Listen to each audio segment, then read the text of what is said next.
Okay, why don't we move on to Fred Teng.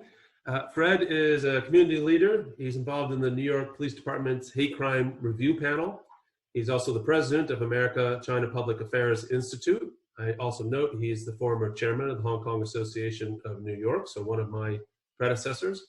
He's going to be talking about local strategies in New York, including that hate crime review panel, the self-defense course also taught by the police department, and a project called the Yellow Whistle Project. Fred? Thank you.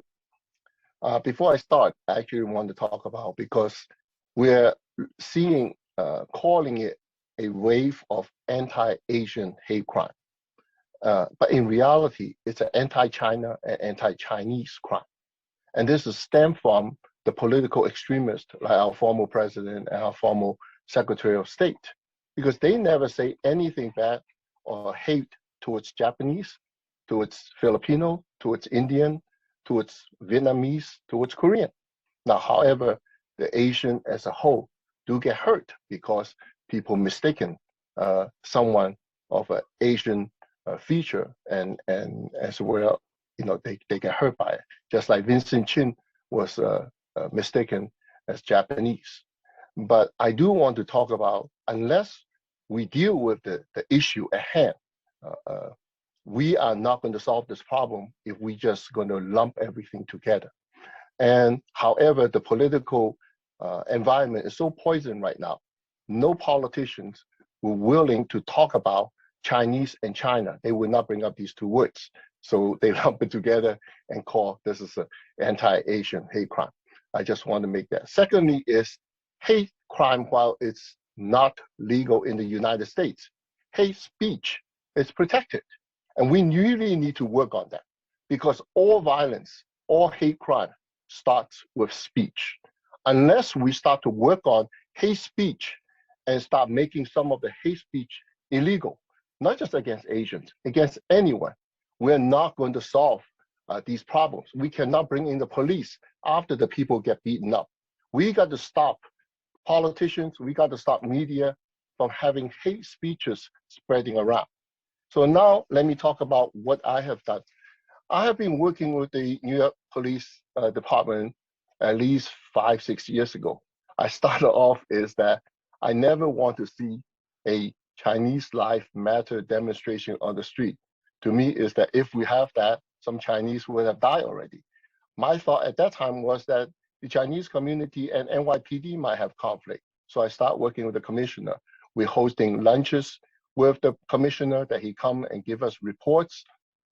And we have all the law enforcement.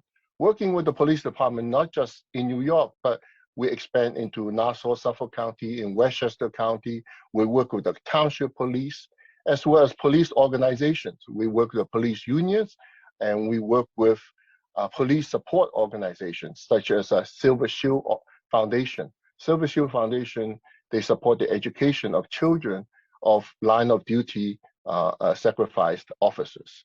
At the beginning of this COVID, we donated over 100,000 face masks to the law enforcement, not just for them, but for their family member, because the law enforcement will get the supply, and we hope that their family will be also be protected. So because of my working relationship with them, this time when they want to establish a hate crime review panel, and this is about all hate crime, not just about anti-Asian hate crime, they asked me to join, and I agreed to join it. And really, we have been learning a lot about hate crime, both from the police department's hate crime unit, as well as from the district attorney's office. We're working with them, looking at the law, looking at the parameters, so that why should we charge someone for hate crime? What difference does it make? How does a hate crime can be charged, and so on and so forth.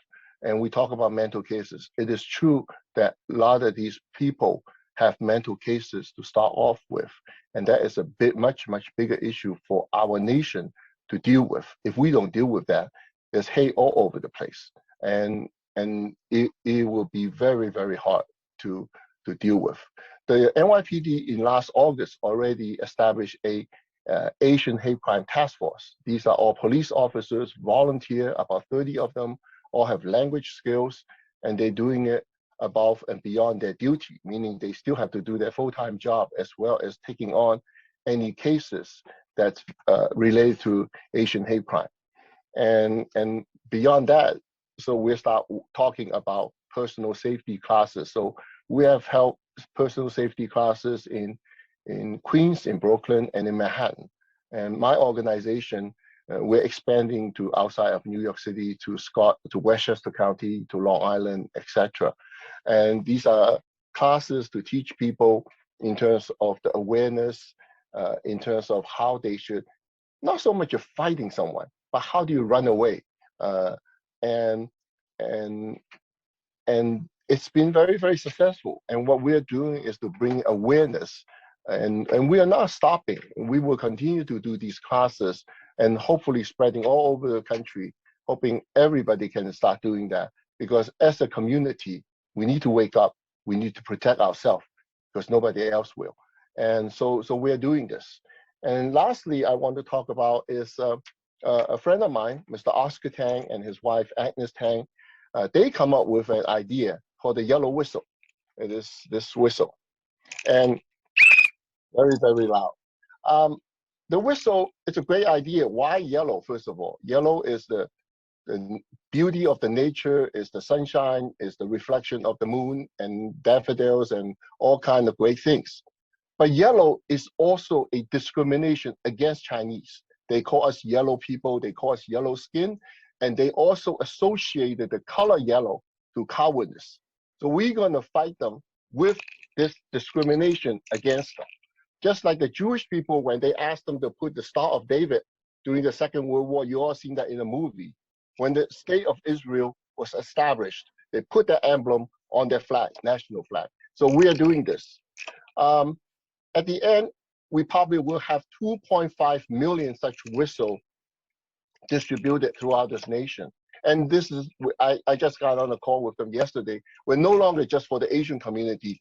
We're spreading to all community if they need so. And the whistle is that if you're a victim, blow the whistle. If you see somebody getting beat up, blow the whistle. So imagine if somebody getting beat up, but you don't want to get involved, but 5 or 6 people start blowing this whistle, that's going to deter the attacker. And this whistle is not just being attacked. If a old lady fell down on the street, blow the whistle. So this whistle, and as you know, after this whole crime wave happened, many people was talking about getting guns, getting knives, getting tasers, getting a pepper spray. Well, a lot of these things, there's legal issues involved to possess them and to discharge them.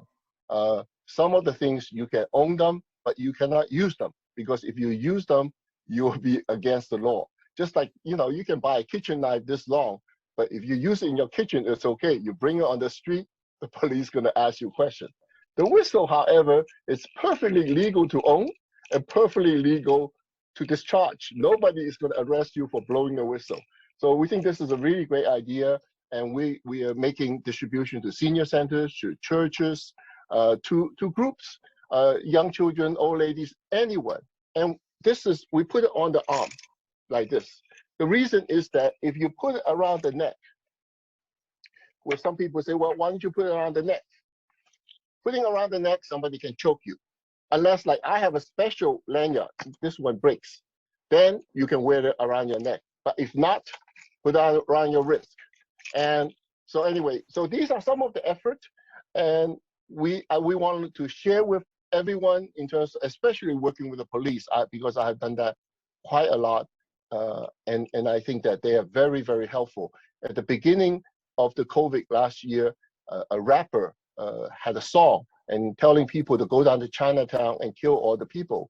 And right away we made a call, and the NYPD have the patrol cars circle around, park around the Chinatown, just as a show of force.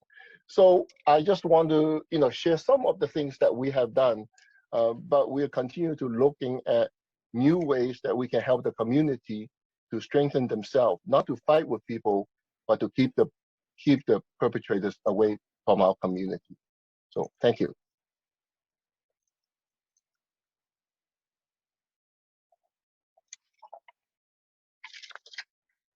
I cannot hear you. Oh, start. mute. I made a Zoom faux pas. Okay. Thank you very much, Fred, for those very interesting initiatives. Of course, I just think it's shameful as a society that we have to actually teach people how to defend themselves. It reminds me, in my law firm, we had a active shooter training, and I thought that can't possibly be the right best answer for for gun violence, is just to teach people how to hide and run inside their own offices or homes. It's just amazing to me that kind of we're at that level. But I did wonder for the review panel, are they coming out with reports, like very sort of interesting reports? I'm particularly interested, you mentioned about mental health, because it's easy to sort of dismiss it, say, oh, these are just a bunch of crazy people. But of course, people who are unstable are easily influenced by negative language from other people. So that's part of what's happening.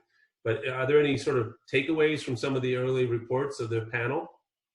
So this is what happened. We have had the organizing took us a couple months, and we announced it in April.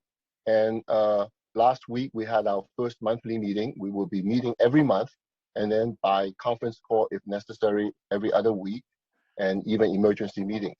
So the first step, what we did was to have reviews with the district attorney's office and the police department in terms of getting when a crime, first of all, a hate crime, first you have to commit a crime. That's why hate speech is not part of that. So if somebody have to, and so we have to learn the complexity of the situation. Secondly, you mentioned mentally ill, and we have raised that question. If somebody committed a crime, the police department is to arrest them. They're not there to question whether they're mentally ill or they can be excused. It is up to the judge, or most likely that person's defense lawyer will ask for an examination, and then going from there. You said that maybe we shouldn't have to learn how to defend ourselves, but we have too much hate in our country right now, way too much. It's not just Asians. It's so many people hating so many people, and we allow the speech to continue as a freedom, which is absolutely ridiculous. And unless we start stopping hate speeches, we're not going to see the hate crime have any subsiding. It will continue to happen.